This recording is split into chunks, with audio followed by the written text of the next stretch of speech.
Hello friends. तो drama की starting में हम लेंगियो को देखते हैं जिसके फादर उसे बहुत मार रहे होते हैं। वहीं लेंगियो की डेथ हो जाती है, लेकिन at the same time parallel world में उसका रीबॉर्न होता है। वहीं हमें पता लगता है कि लेंगियो के डैड और बाकी सब उससे इसीलिए गुस्सा थे क्योंकि लेंगियो अपनी बहन के फियांसे को सीड्यूस कर रही थी, जो कि आधा सच था। वहीं जियांग, जो कि लेंगियो की बहन है, अपने डैड से कहती है कि उसे माफ कर देना चाहिए। वहीं लेंगियो अपना पॉइंट ऑफ व्यू रखती है कि सालों पहले जब उनकी असली बेटी यानी कि जियांग हायर स्टडीज के लिए बाहर गई थी, तब मॉम डैड उसे अपनी बेटी बनाकर लाए थे। लेकिन शुरुआत से लेकर आखिर तक उनकी एक ही बेटी रही है, जियांग। वो गलत थी जो खुद को इस परिवार का हिस्सा मानती थी। लेंगियो अपने सारे रिश्ते उनके साथ खत्म करके वहाँ से चली जाती है। लेंगियो के जाने के बाद मॉम कहती हैं कि देखना, ये 3 दिन बाद रोना धोना करके वापस आ जाएगी। इतना सब कुछ होने के बावजूद भी मॉम डैड को कल के होने वाले चैंपियनशिप की चिंता थी, जिसके लिए मॉम डैड जियांग पर ही भरोसा कर रहे थे कि वही अब चैंपियनशिप में जीतेगी। नेक्स्ट डे हम लेंगियो को देखते हैं जो कि अब गेम को चेंज करना चाहती थी। वो अपने मेंटोर को बताती है कि अब वो अपना बेस्ट देगी। इधर हम देखते हैं कि कंपटीशन में मॉम डैड और जियांग सभी लोग आ चुके होते हैं और वहीं जियांग का फियांसे भी आया होता है। फिर जब अनाउंसमेंट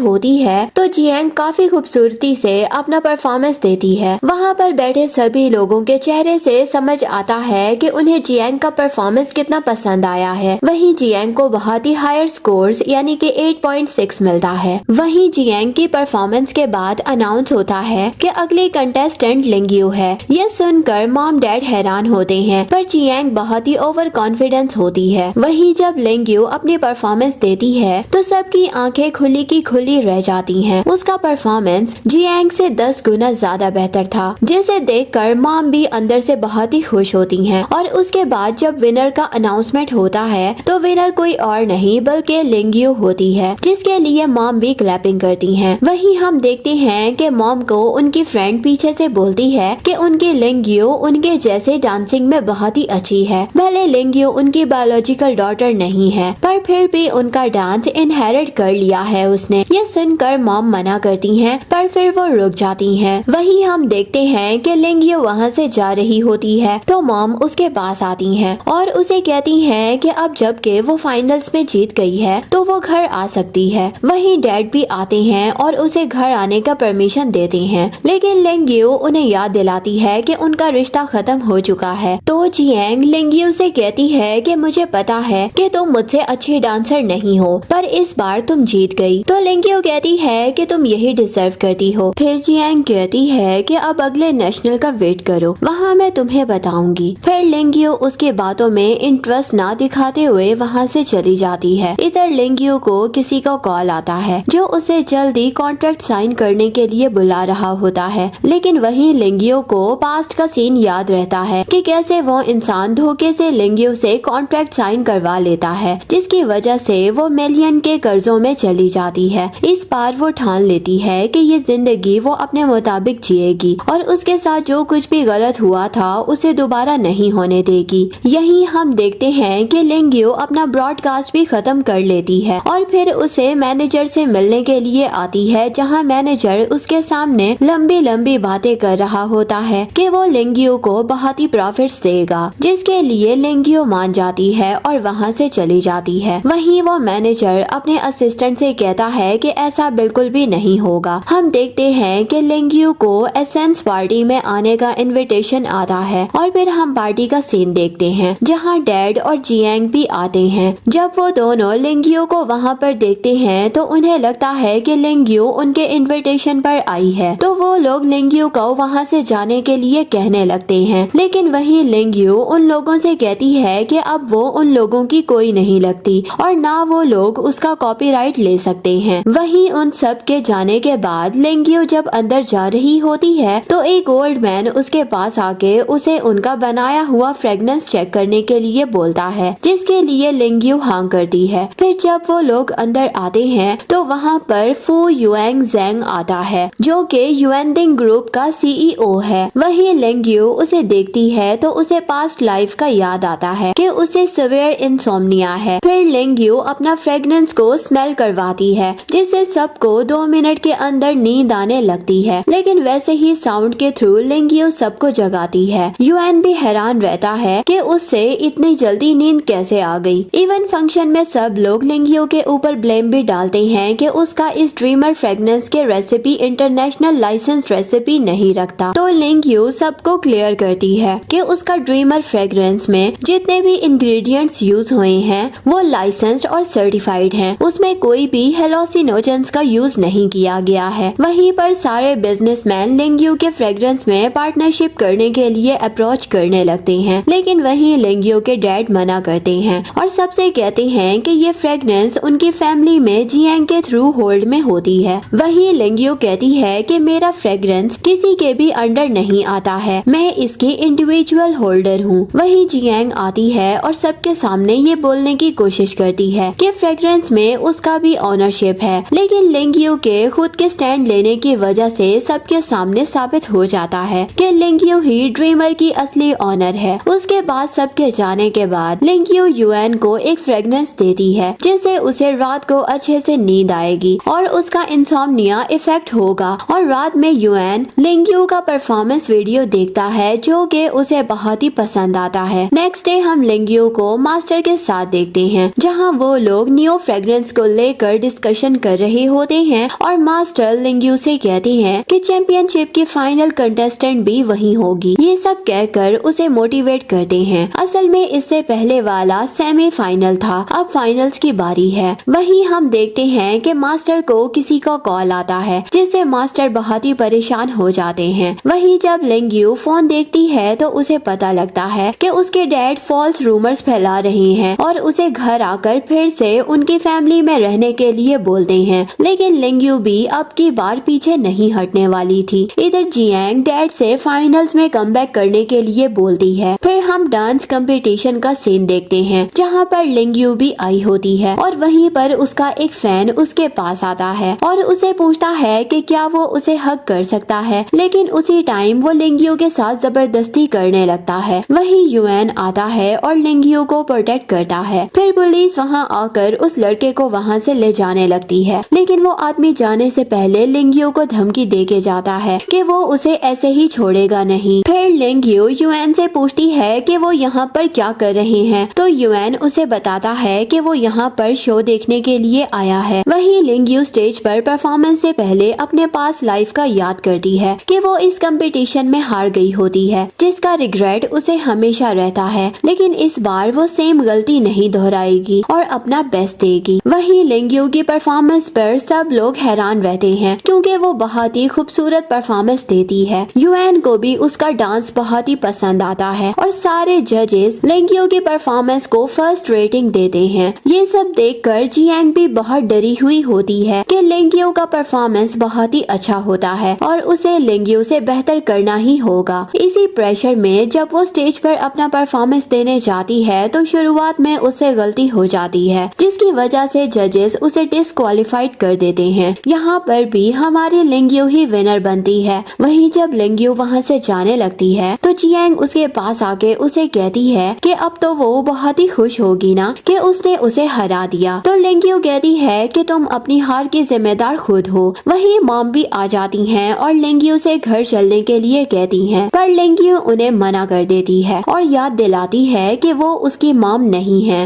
वहीं हम बाहर देखते हैं कि युएन का असिस्टेंट उसे एक बुके देता है और लिंगियो को देने के लिए कहता है। वहीं जब लिंगियो आती है तो युएन उसे बुके देता है और उसे थैंक यू कहता है कि उसकी वजह से अब वो अच्छे से सो पाता है। यहीं पर वो दोनों अपना नंबर भी एक्सचेंज कर लेते हैं। वहीं हम नेक्स्ट डे घर का सीन देखते हैं जहाँ पर मॉम को लिंगियो के हाथ का सूप पीने की आदत होती है और उन्हें बात बात पर लिंगियो की याद आ रही होती है। तो मॉम जियांग को लिंगियो के बारे में गुस्से से बोलती हैं कि उस स्टबर्न लड़की को अब तक घर आ जाना चाहिए था। फिर हम पार्टी का सीन देखते हैं। जियांग अपने फियांसे के साथ आती है और वहीं मॉम डैड भी आते हैं और उनके साथ कंपनी का एक इन्वेस्टर आता है जिसका नाम चेन होता है और वो लिंगियो को लाइक करता है तो उसे अपने साथ डांस करने के लिए बोलता है। वहीं लिंगियो को याद आता है कि पास लाइफ में चेन ने धोखे से कंपनी में बहुत नुकसान किया था और ये मुझसे 5 साल बड़ा है। इसने ये बात छुपा के मेरे करीब आने की कोशिश कोशिश की थी। वही युएन आता है और जब वो चेन और बाकी सबसे कहता है कि जब लिंग्यू किसी चीज के लिए मना कर रही है तो उसे कोई भी फोर्स नहीं कर सकता है, चाहे वो कोई भी क्यों ना हो। युएन को ऐसे बात करते हुए देखकर चेन भी चुप हो जाता है और डैड भी ये सब देख के बहुत ही हैरान होते हैं कि ये तो चाइना का टॉप सीईओ है जो कि लिंग्यू की साइड ले रहा है। वही लिंग्यू और युएन साथ में बाहर आ जाते हैं, जहाँ लिंग्यू युएन को थैंक्स करती है कि उसके कहने पर वो यहाँ पर आए, उसे बहुत ही अच्छा लगा। उसके बाद युएन वहाँ से चला जाता है। वही मॉम डैड चुपके से ये सब देख रहे होते हैं और युएन के जाने के बाद वो लिंग्यू के पास आते हैं और उसे कहते हैं कि उन्हें पता है कि युएन उसे पसंद करता है और वो उनके बराबर कुछ भी नहीं है, तो वो चाहे तो फिर से अपनी फैमिली के पास आएगी तो वो लोग उसकी शादी युएन से करवा देंगे। लेकिन लिंग्यू कहती है कि उसके पास अभी उसका फ्रेग्रेंस है। ये कहकर लिंग्यू वहाँ से चली जाती है। फिर हम नेक्स्ट सीन में लिंग्यू को लाइव देखते हैं, जहाँ लिंग्यू अपने सब्सक्राइबर्स को अपने न्यू फ्रेग्रेंस के बारे में बता रही होती है। तभी सबको वो जियांग के प्रोडक्ट्स के बारे में बताती है कि उनके प्रोडक्ट्स केमिकली हार्मफुल हैं और ये बात कुछ ही समय में पूरे इंटरनेट पर वायरल हो जाती है और ये बात डैड को भी पता लग जाती है कि उनके सेल्स बहुत ही नीचे गिर गए हैं, जिसकी वजह से मॉम और डैड बहुत ही परेशान हो जाते हैं। फिर हम नेक्स्ट डे का सीन देखते हैं, जहाँ पर मिस्टर ज़ैंग यानी के डैड को अपॉइंटमेंट लेके लिंग्यू से मिलने के लिए आना पड़ता है। वही डैड असल में लिंग्यू से ये कहने के लिए आते हैं कि वो उसके ब्रांड को हैंडल करना चाहते हैं। आखिरकार वो उसके डैड हैं और वो ही इस ब्रांड को अच्छे से हैंडल कर सकते हैं। इवन वो कुछ वर्कर्स को भी भेज देंगे ताकि वो कंपनी में हेल्प कर सके। तो लिंग्यू कहती है कि वो ऐसा क्यों करना चाहते हैं, आखिरकार वो दोनों एक दूसरे के ऑपोजिट कम्पिटिटर्स हैं। फिर डैड लिंग्यू को एक पेंडेंट देते हैं। उस पेंडेंट को देख के लिंग्यू को याद आता है कि डैड अब्रॉड से जियांग के लिए एक पेंडेंट लाते हैं और उसे देते हैं, पर उस दिन लिंग्यू का भी बर्थडे होता है। फिर डैड उसे कुछ भी नहीं देते, जिससे वो बहुत ही ज्यादा हर्ट हो जाती है। पर इस बार लिंग्यू वो पेंडेंट अपने डैड के ऊपर ही फेंक देती है। वही डैड लिंग्यू से कहते हैं कि मैं भी देखता हूँ कि मेरे बिना तुम्हारा ब्रांड कितना आगे जाता है। तो लिंग्यू बताती है कि उसका सेलिंग काफी अच्छा चल रहा है और अब उनका सेकंड फ्रेग्रेंस भी लॉन्च हो चुका है और उनका सेलिंग भी अच्छा जा रहा है। ये सुन के डैड वहाँ से चले जाते हैं। फिर हम एक डांस एकेडमी का सीन देखते हैं, जहाँ पर कुछ टाइम में इंटरनेशनल डांस कंपटीशन होने वाला होता है, जिसमें उस एकेडमी में बहुत ही अच्छा परफॉर्मेंस देना होता है। वहीं पर लिंग्यू को भी उसी एकेडमी में एडमिशन का ऑफर आता है। तो लिंग्यू जब वहाँ पर आती है तो वहाँ उसका सामना उसकी एक कंपटीटर से होता है, जहाँ उन दोनों के बीच में एक चैलेंज होता है कि उन दोनों में से अगर लिंग्यू जीत जाएगी तो वो यहाँ पर ही रहेगी। लिंग्यू बहुत ही खूबसूरती से अपना डांस परफॉर्मेंस देती है, जिसको देखकर सब लोग बहुत ही हैरान होते हैं। इवन डांस के बाद लिंग्यू अपने डांस में कुछ कमियों को सुधारना भी चाहती थी, जिसके लिए वो अपने टीम के साथ डांस के स्टेप को लेकर डिस्कशन करती है। चैंपियनशिप से पहले बहुत दिन तक लिंग्यू बहुत ही कड़ी मेहनत करती है और ऐसे ही धीरे धीरे करके फाइनल्स का दिन भी आ जाता है। फाइनल्स वाले दिन लिंग्यू को चेयर करने के लिए युएन भी वहाँ पर आता है, जहाँ लिंग्यू सबके सामने बहुत ही अच्छा परफॉर्मेंस देती है, जिसे देखकर युएन को बहुत ही अच्छा लगता है। लिंग्यू जब वापस आती है तो सारे रिपोर्टर्स उसके पीछे पड़े होते हैं, जहाँ युएन लिंग्यू को सबसे प्रोटेक्ट करता है। वहीं सारे लोग उन दोनों से पूछने लगते हैं कि उन दोनों का रिलेशनशिप क्या है, जो युएन इतना दूर लिंग्यू के साथ आया है। पर सबके सामने युएन लिंग्यू का हाथ पकड़कर वहाँ से ले जाता है। जब वो दोनों साथ में कार में होते हैं तो मैनेजर नोटिस करता है कि मास्टर को वो पहली बार इतना खुश देख रहे हैं, जो कि उसे बहुत ही अच्छा लगा। फिर हम जियांग के फियांसे को देखते हैं, जिसके यहाँ बहुत ही ग्रैंड पार्टी होने वाली होती है, जिसमें मॉम स्पेशली लिंग्यू को इनविटेशन देने का बोलती हैं। और पार्टी में जब सब आते हैं तो मॉम लिंग्यू को बहुत ज्यादा अटेंशन देती हैं, क्योंकि अभी लिंग्यू का करियर बहुत ही पीक पे था, जिसकी वजह से आंटी लिंग्यू के गुड बुक्स में रहना चाहती थी। वहीं हम देखते हैं कि बहुत बड़ी फेमस लेडी मिसेस सू युएन की मॉम आती हैं, जिनका बॉन्डिंग लिंग्यू के साथ बहुत ही अच्छा होता है। ये देखकर लिंग्यू की मॉम को बहुत ही वियर्ड लगता है कि लिंग्यू बहुत चेंज हो गई है, तो वो सबके सामने कहती है कि वो मिसेस सू का ख्याल रखेगी। लेकिन मिसेस सू लेंगियो की तारीफ करती हैं कि वो बहुत ही अच्छी है और उनका फैसला बहुत सही है लेंगियो को अपनी बहू चुनने का, और वो लेंगियो को अपने साथ बैठने के लिए बोलती हैं। उसके बाद फंक्शन स्टार्ट हो जाता है जहाँ सैफायर का ज्वेलरी सेट दिखाया जाता है और प्राइसिंग लगना स्टार्ट हो जाता है। वहीं जियांग लेंगियो को ये साबित करने के लिए कि उसकी मॉम उसे ज्यादा प्यार करती हैं ना कि लेंगियो को,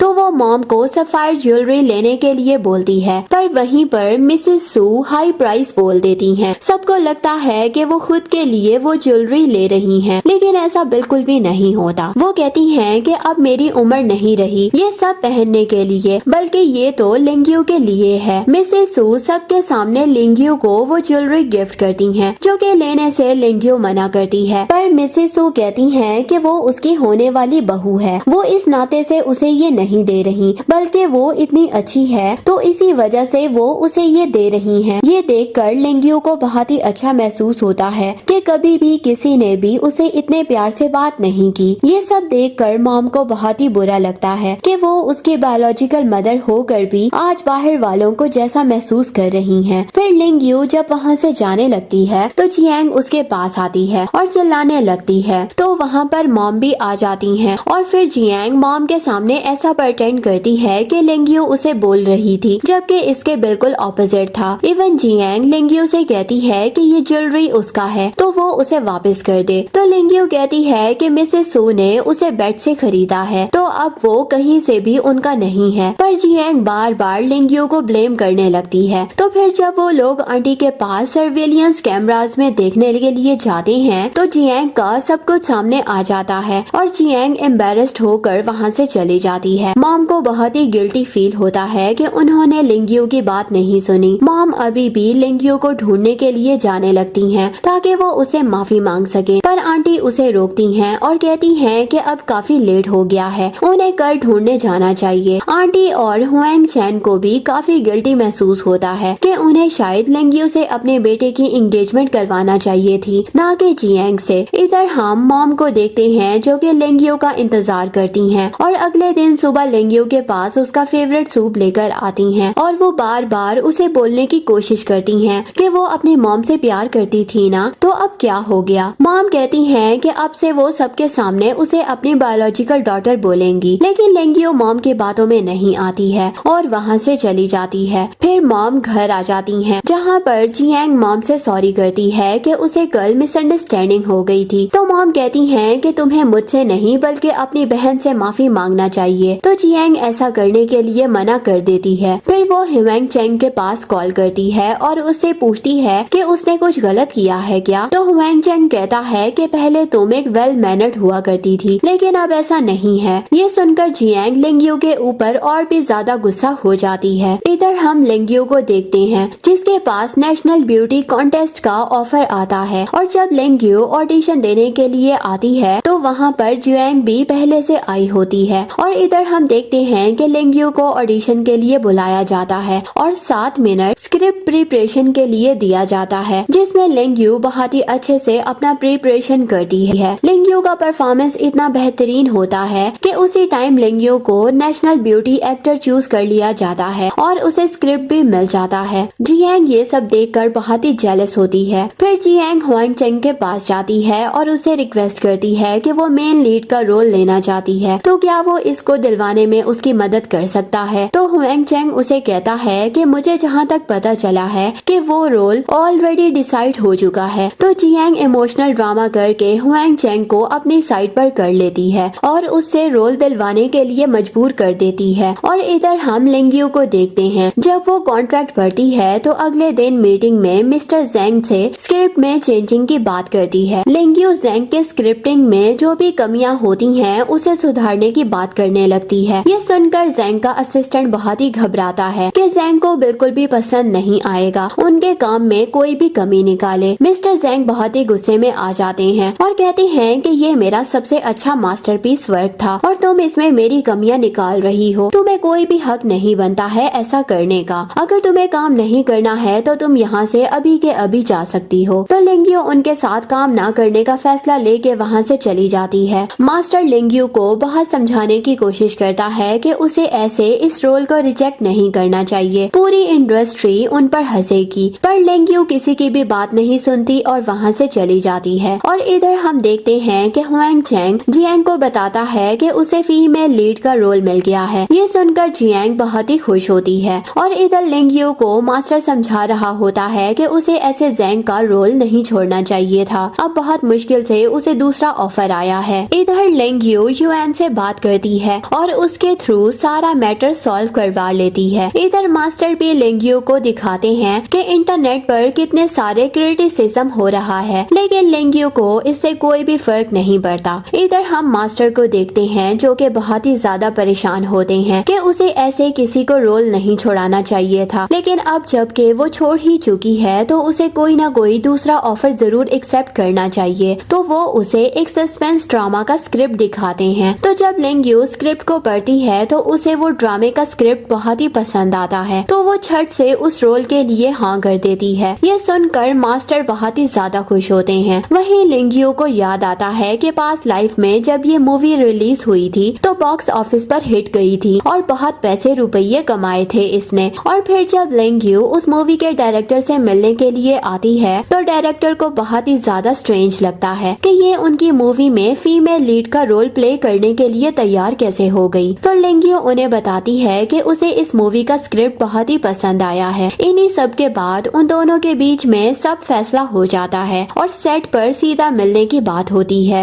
इधर लेंग्यू को एक लाइव इनविटेशन की कॉल आती है जहाँ पर जियांग, लेंग्यू, युआन और हुआंग चैंग भी आते हैं। हालांकि वो लाइव लव शो कम लेंग्यू और जियांग के बीच का डिबेट ज्यादा लग रहा था। वहीं पर उन दोनों के बीच एक बेट लगती है कि अगर जियांग का मूवी हिट किया तो लेंग्यू सबके सामने लाइव अपोलोजाइज करेगी। वहीं फिर दोनों कपल्स के बीच में गेम स्टार्ट होती है। तो जब युआन के हार्ट बीट को चेक करने का टाइम आता है तो उसकी हार्ट बीट बहुत ही ज्यादा इंक्रीज हो जाती है जब लेंग्यू उसके करीब आती है। और वहीं पर वो दोनों एक दूसरे को कन्फेस भी करते हैं कि उन दोनों के मन में एक दूसरे के लिए फीलिंग्स हैं, जिसकी वजह से युआन की हार्ट बीट 258 तक चली जाती है। पर युआन समझ नहीं पाता कि लेंग्यू सच बोल रही थी या बस ये गेम था। फिर जब हुआंग चैंग और जियांग का चांस आता है तो उनके बीच में बिल्कुल भी बॉन्डिंग नहीं होती, जिसकी वजह से हार्ट बीट बहुत ही ज्यादा लो होती है। उन दोनों के बीच में बिल्कुल भी प्यार नहीं होता है, जिसकी वजह से उन दोनों में बहुत ही फ्रस्ट्रेशन हो जाती है। जियांग सबके सामने फ्रस्ट्रेट हो जाती है और सबके सामने चिल्लाने लगती है। तो एंकर और हुआंग चैंग उसे काम करते हैं क्योंकि वो लोग लाइव शो में होते हैं। उन्हें 50 मिलियन लोग देख रहे होते हैं। फिर जब लेंग्यू उनका लव स्कोर देखती है तो उन्हें कहती है कि तुम लोगों का स्कोर भी बहुत अच्छा है लेकिन हमसे बहुत ही कम है। ये सुनकर जियांग बहुत ही गुस्से में आ जाती है और वहाँ पर लेंग्यू से लड़ने लगती है और वहाँ पर माहौल बहुत ही गर्म हो जाता है, जिसकी वजह से जियांग और हुआंग चैंग वहाँ से चले जाते हैं। इधर मास्टर देखते हैं कि पूरे इंटरनेट पर लेंग्यू और जियांग के बेड के बारे में ही बात चल रही होती है। इधर लेंग्यू को डैड की कॉल आती है जो कि उसके और युआन के रिलेशनशिप के बारे में बात करने लगते हैं। इधर नेक्स्ट डे का सीन दिखाते हैं जहाँ पर लेंग्यू शूटिंग पर आती है, जहाँ लेंग्यू जैसे फेमस स्टार को देखकर बहुत ज्यादा हैरान होते हैं लोग, क्योंकि उनकी एक छोटी सी मूवी इतनी बड़ी एक्ट्रेस को अफोर्ड कैसे कर सकती है। तो लेंग्यू कहती है कि मुझे फर्स्ट टाइम मूवी एक्सपीरियंस हुआ है तो ये मुझे बहुत ही अलग लगा, इसीलिए मैं यहाँ पर आई हूँ। इधर हम मेन लीड ची चैन को देखते हैं जो कि लेंग्यू से मिलता है। फिर हम शूटिंग का सीन देखते हैं जहाँ पर लेंग्यू का एक्टिंग स्किल इतना अच्छा होता है कि ची चैन को समझ भी नहीं आता कि ये एक्टिंग है या रियल है। सेट पर सब लोग लेंग्यू का फर्स्ट टाइम एक्टिंग स्किल देखकर हैरान होते हैं क्योंकि वो बहुत ही अच्छी एक्ट्रेस थी। अगले दिन लेंग्यू और बाकी सब जब शूटिंग पर आते हैं तो वहाँ पर बहुत सारे मीडिया वाले आ जाते हैं ताकि वो लेंग्यू का इंटरव्यू ले सकें और उससे सवाल पूछने लगते हैं, लेकिन डायरेक्टर और ची चैन जैसे तैसे करके उन्हें वहाँ से निकाल देते हैं। इधर लेंग्यू का बॉन्डिंग ची चैन और डायरेक्टर के साथ बहुत ही अच्छा हो जाता है। वहीं जब जियांग को इंटरनेट के थ्रू इन सब के बारे में पता लगता है तो वो लेंग्यू के काम को बहुत ज्यादा टेकन फॉर ग्रांटेड लेती है। इधर जियांग मिस्टर जैंग को भी लेंग्यू के खिलाफ बहुत ही मैनिपुलेट करती है और फिर जब जैंग लेंग्यू के मूवी का पोस्टर देखता है तो वो भी उसे बहुत ही हल्के में लेता है और कहता है कि सस्पेंस मूवी ज्यादा चलती ही नहीं है। इधर जब लेंग्यू शूटिंग के बाद घर जा रही होती है तो वो सोचती है कि आज तो न्यू ईयर एव है और वहीं पर उसकी मॉम आती हैं और उसे कहती हैं कि उसे फेस्टिवल के दिन अपनी फैमिली के साथ रहना चाहिए और अपने घर चलने के लिए भी बोलती हैं, पर लेंगियो मना कर देती है और गार्ड्स को उसकी मॉम को वहाँ से ले जाने के लिए बोलती है। और इधर हम देखते हैं कि युएन लेंगियो के पास आता है और उसे एक बुके देता है। युएन लेंगियो से कहता है कि हमेशा तुम्हें तुम्हारी फैमिली बात बात पर परेशान करती रहती है, तुम चाहो तो मैं उनसे डील कर सकता हूँ। तो लेंगियो उसे ऐसा कुछ भी करने से मना कर देती है और उसके बाद वो दोनों साथ में घर आ जाते हैं, जहाँ पर युएन उसे उसके घर छोड़कर वहाँ से जाने लगता है। तो लेंगियो उसे अंदर चल के खाना खाने के लिए बोलती है। फिर जब वो दोनों डिनर कर लेते हैं तो युएन लेंगियो के करीब आने की कोशिश करता है, पर लेंगियो को काफी अनकंफर्टेबल होने लगता है और ये देखकर युएन वहीं पर रुक जाता है। पर फिर न्यू ईयर के स्टार्टिंग में वो दोनों साथ में एक न्यू स्टार्टिंग करते हैं। फिर नेक्स्ट डे हम शूटिंग का सीन देखते हैं, जहाँ उनका आज लास्ट डे का भी शूटिंग बहुत ही अच्छे से हो जाता है। इधर लेंगियो मास्टर के साथ होती है तो उन लोगों को पता लगता है कि आज जियांग का भी रैपिंग हो गया है और अब नेशनल ब्यूटी पार्टी भी होने वाला है। नेक्स्ट डे हम बोर्ड मीटिंग का सीन देखते हैं, जहाँ पर दोनों पार्टियों के बीच में ये डिस्कशन चल रहा होता है कि किसका मूवी कब रिलीज होगा और जिसका जो भी ज्यादा बेनिफिशियल मूवी होगा उसको पहले रिलीज किया जाएगा ताकि बॉक्स ऑफिस में ज्यादा पैसा कमा सकें। इसी की वजह से दोनों पार्टियों में बहुत देर तक ये डिस्कशन चलता है। फिर हम मूवी रिलीज होने के बाद का सीन देखते हैं, जहाँ पर जियांग की मूवी का बहुत अच्छा रैंक चल रहा होता है। जियांग बहुत ही कॉन्फिडेंस में लेंगियो को कॉल करके उसे कहती है कि तुम्हें तैयार रहना होगा मुझसे माफी मांगने के लिए। इधर जब जियांग और जैंग अपने सेलिब्रेशन को सेलिब्रेट कर रहे होते हैं तो वहीं पर हुएंग चैंग आता है और उन्हें ट्रेंडिंग सर्चेस पर जाकर देखने के लिए बोलता है, जहाँ पर पता चलता है कि जियांग बहुत ही बुरे तरीके से क्रिटिसाइज हो रही है। उसकी एक्टिंग स्किल्स बिल्कुल भी अच्छी नहीं है एज कम्पेयर टू लेंगियो। वहीं जियांग को लेंगियो की कॉल आती है जो उसे कांग्रेचुलेट करती है पूरे इंटरनेट से इतना अच्छा नेगेटिव रिव्यूज को इकट्ठा करने के लिए। लेंगियो की बातों से जियांग बहुत ही ज्यादा ऑफेंड हो जाती है और ऐसे ही टाइम बीते जा रहा होता है और धीरे धीरे करके जियांग की मूवी लोएस्ट रेटेड हो जाती है और लेंगियो टॉप रैंकिंग पर चली जाती है। वहीं जियांग को इस बात का डर था कि उसका जो 2 मिलियन वाला बेट था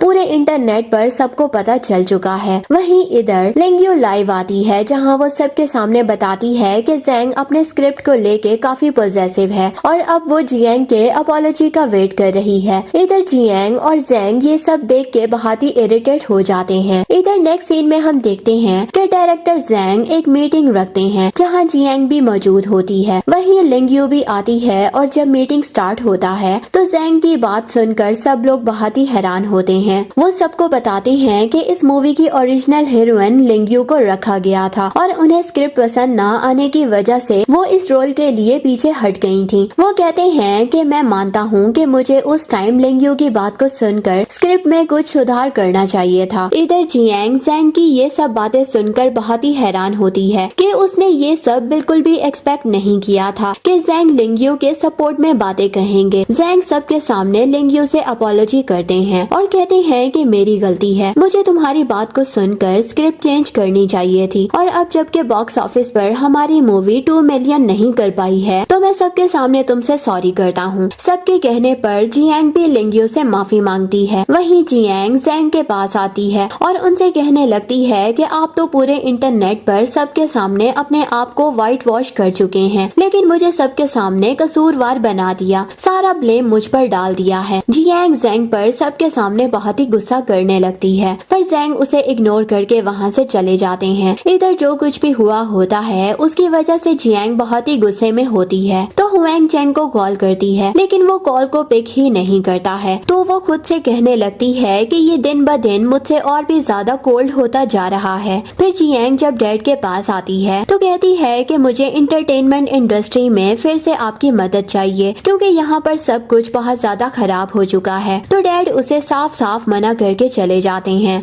वहाँ से कि मैं इस मामले में तुम्हारी अब कोई भी मदद नहीं कर सकता हूँ। उसके बाद जब जियांग हुएंग चैंग के पास आती है तो हुएंग चैंग लेंगियो का पिक्चर जल्दी से छुपा देता है। जियांग उसे गुस्से में पूछने लगती है कि तुम मेरी कॉल को आंसर क्यों नहीं कर रहे थे, और जब वो सामान को इधर उधर फेंकने लगती है तो वो वहाँ पर लेंगियो की फोटो को भी देख लेती है और फिर उन दोनों के बीच में बहुत ही ज्यादा आर्ग्यूमेंट हो जाता है और वहीं हुएंग चैंग जियांग के साथ अपनी एंगेजमेंट को तोड़ देता है और कहता है कि वो एक दूसरे से शादी नहीं करेंगे। ये कहकर हुएंग चैंग वहाँ से चला जाता है और जियांग हर तरफ से मिली हुई हार की वजह से बहुत ज्यादा रोने लग जाती है। नेक्स्ट सीन में हम देखते हैं कि जब जियांग अपने घर पर होती है तो वहाँ पर डैड आते हैं और उसे कहते हैं कि तुम हुएंग चैंग के साथ ऐसे अपना रिश्ता कैसे तोड़ सकती हो। तुम जानती हो कि हमारा फैमिली बिजनेस अभी कितना ट्रबल में है और अभी तुमने ये वाला भी सीन क्रिएट कर दिया। तुम जानती हो ना कि इसके नतीजे कितने बुरे हो सकते हैं। जो कुछ भी हुआ होता है उसकी वजह से जियांग पूरे तरीके से अपना कॉन्शियसनेस खो चुकी होती है और इधर डैड लेंग्यू से मिलने के लिए आते हैं, लेकिन लेंग्यू अपने सिक्योरिटी को कह के उनको वहाँ से बाहर करवा देती है। इधर लेंग्यू के सेल्स भी बहुत ही हाई चल रहे होते हैं और उसे बहुत ही अच्छा प्रॉफिट मिल रहा होता है। वहीं डैड सेक्रेटरी के थ्रू अपना मैसेज भेजते हैं कि वो लेंग्यू की मदद कर सकते हैं, लेकिन लेंग्यू उनकी बातों पर ध्यान नहीं देती। इधर डैड के बिजनेस का इतना बुरा कंडीशन हो जाता है कि वो बार बार कुछ भी करके लेंग्यू के थ्रू कुछ प्रॉफिट करने की कोशिश करते हैं, लेकिन लेंग्यू उनके किसी भी बातों में नहीं आती। इधर हम लेंग्यू को देखते हैं जहाँ वो एक पार्टनरशिप मीटिंग में आती है और सब लोग यही कोशिश में लगे रहते हैं कि वो कुछ भी करके लेंग्यू के साथ पार्टनरशिप कर सकें।